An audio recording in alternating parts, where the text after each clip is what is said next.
Acha kujipuuza na acha kujiona kwamba wewe si kitu. Tambua hili hakika kwamba hata hapo ambapo sasa umefikia si kitu rahisi. Kwa nini nakwambia si kitu rahisi?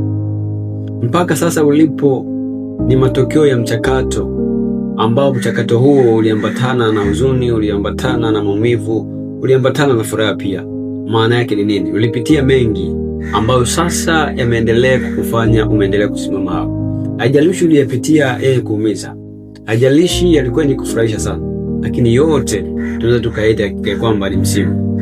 Kwa hiyo tambua ile kwamba nafasi ulio nayo leo ni nafasi ya muhimu sana, ambayo ndio inafanya wewe utambue kwamba nini ambacho unatakiwa ufanye kwa upya tena, ili wakati utakapofikia tena kama huu usijutie, bali uwe na furaha na utambue kwamba haujapoteza bali umeendelea kuwekeza.